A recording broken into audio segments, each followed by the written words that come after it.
আপনি একটু চাপা স্বভাবের মানুষ, কম কথা বলেন। আপনার রাগ দুঃখ তাও বোঝা যায়, কিন্তু আপনার খুশিটা সেটা কোনোদিন বোঝা যায় না। আপনি জানেন কত মানুষ আপনার ভরসায় আসে এখানে, আর আপনি যন্ত্রের মতন তাদের চিকিৎসা করে যান। কোনোদিন ওদের সাথে একটু হেসে কথা বলবেন, দেখবেন তারপর কি হয়। ওষুধের থেকেও অনেক বেশি কাজে আসে ওটা।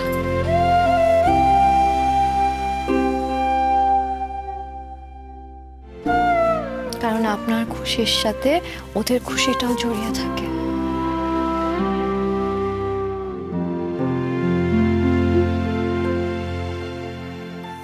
আপনার লেকচার শেষ হয়েছে?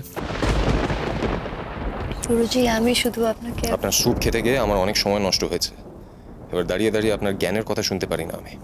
যাই বলুন স্যার, আমি স্যুপটা কিন্তু ভালো বানিয়েছি, তাই না? আমি খেয়েছি বলে ভালো এই ভুল ধারণায় থাকবেন না আপনি।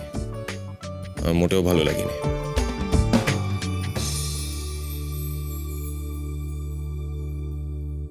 মিথ্যে কথাটাও আপনি ঠিক করে বলতে পারেন না। তবে আমার নিন্দে মন্দ আপনি যতই করুন গুরুজি, আমি যাওয়ার আগে ঠাম্মিকে দেওয়া কথা মতো আপনাকে বাড়িতে ফেরত পাঠাবো। আর একবার অন্তত আপনার মুখ থেকে নিজের প্রশংসা শুনবই শুনবো, পাক্কা প্রমিস।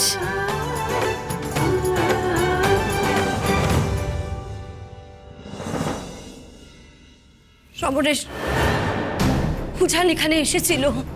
আমার সন্দেহ হয়েছে বলেই তোমাকে ফোনটা করলাম। ওর মাথা ঠিক নেই, একদম ঠিক নেই ওর মাথার। কিছু একটা করো সমরেশ, উজানকে আটকাও। স্যার, আপনার ফোন এসছে, দেব? দিন। আমার চশমাটা দেবেন? Thank you. আপনি যান, প্রয়োজন হলে আপনাকে ডেকে নেব।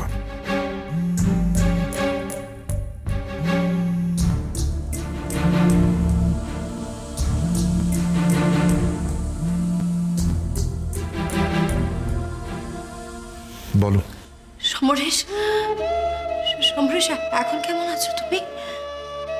ভালো আছি, আগের থেকে অনেকটাই ভালো আছি।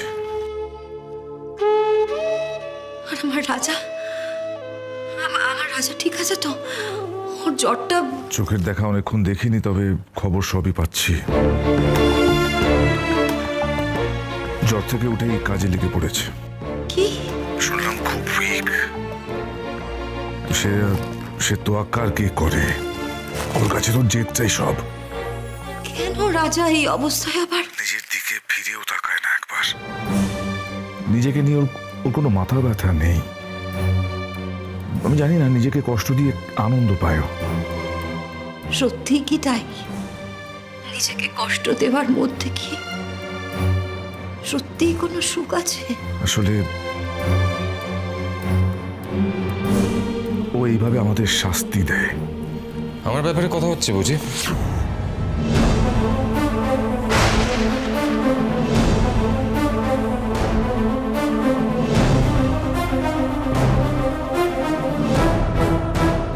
কার সঙ্গে আমার ক্যারেক্টার নিয়ে কাটাছেড়া করছেন আপনি? রাজা, রাজা এসেছে? হ্যাঁ, আমি তো রাজার গলা শুনলাম। হ্যাঁ, তুমি ঠিকই শুনেছ। ভুল শুনেছেন আপনি। রাজা, রাজা কেমন আছো এখন তুমি? রাজা বলে কেউ নেই। যে ছিল সে অনেক দিন আগে মারা গেছে।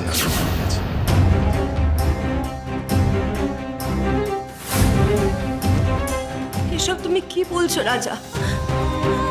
এমন কথা বলতে নেই। এসব কথা মুখে আনাও পাপ রাজা। তুমি জানো তো, তুমি যখন হয়েছিলে কত রাত করে আমি তোমার নাম রাজা রেখেছিলাম। সেই নামটা আমার মা আমায় দিয়েছিলেন, কিন্তু এতদিন ধরে আমি তাকে খুঁজে যাচ্ছি। আপনার আর ডক্টর চ্যাটার্জির সঙ্গে রাজার কোনো সম্পর্ক নেই। আছে রাজা, আছে সম্পর্ক আছে রাজা। আর কি সম্পর্ক সেটা আমি, তুমি, তোমার বাবা, আমরা তিনজনেই জানি রাজা। হ্যাঁ, কিন্তু সেটা সবাই তো জানে না। সবাই তো জানেন দ্যাট আমি ডক্টর সমরেশ চ্যাটার্জির দত্তক নেওয়া ছেলে। উজান,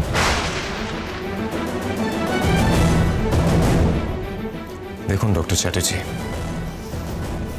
আপনারা নিজেদের মধ্যে যোগাযোগ রাখুন, দুটো ভালো কথা বলুন, যা খুশি করুন, তো আমাকে এর মাঝখানে রাখবেন না আপনি।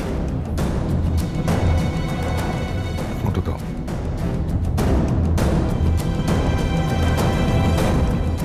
বাসবি, আমি তোমার সঙ্গে পরে কথা বলছি, এখন রাখছি।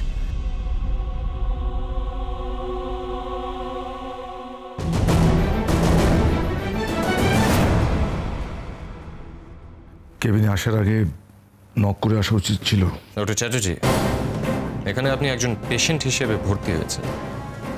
অ্যাজ এ ডক্টর, ঘরে আসার আগে আমাকে আপনার পারমিশন নিতে হবে। প্লাস আমি এটাও বুঝতে পারলাম না, একজন বেড রিডেন পেশেন্ট হয়ে আপনি ফোনে এত গল্প কি করে করতে পারেন। এনিওয়ে, এখানে আপনার দেখার জন্য, টেক কেয়ার করার জন্য অনেক ডক্টর রয়েছে।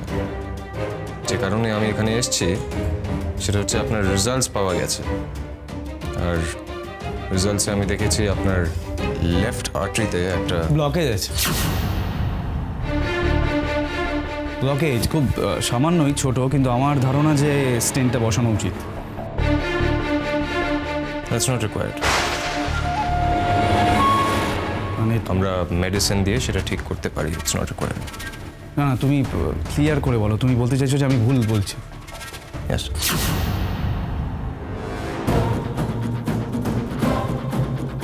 ব্যাপারটা কিন্তু পরে রিস্কি হতে পারে। আমি বলতে চাইছি যে আমরা যদি মেডিসিন দিয়ে ঠিক করতে পারি তাহলে সেই রিস্কটা আমরা কেন নেব? আরে আমি কি, তোমার সাথে কথা বলে লাভ নেই বাবা। তুমি কি করে বলো তো, মানে তুমি কি 3 মাস ওয়েট করবে?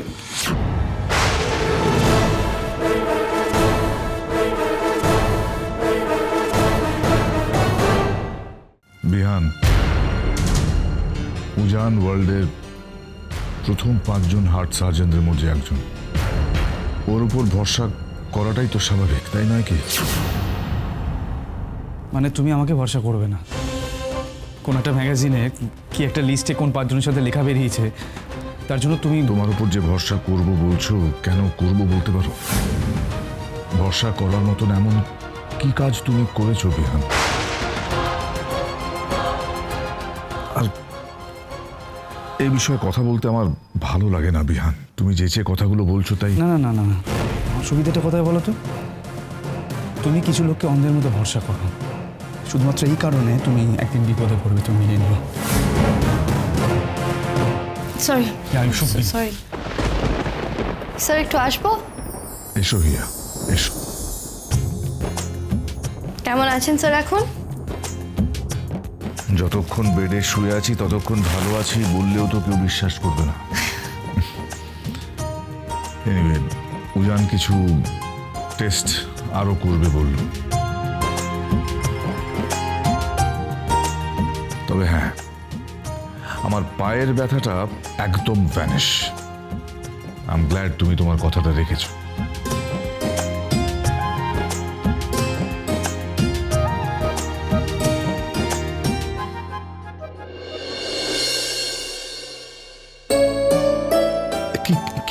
কি করছো তুমি? স্যার, আমি আপনাকে বলেছিলাম যে 15 দিনের মধ্যে আপনার পায়ের ব্যথা সারিয়ে দেব, আর 15 দিন তো হয়ে গেল। এই তো সেদিন এলে, এর মধ্যে 15 দিন। কাল শেষ হয়ে যাবে, আর পরশু তো চলে যাব আমি, তাই আশীর্বাদ চাই আপনার। আশীর্বাদ তো সবসময় থাকবে ইয়া, কিন্তু তুমি চলে গেলে তোমার ডাক্তারি পড়াটা কি হবে? দেখা যাক। এখানে আকাশ নীল, এখানে আকাশ নীল।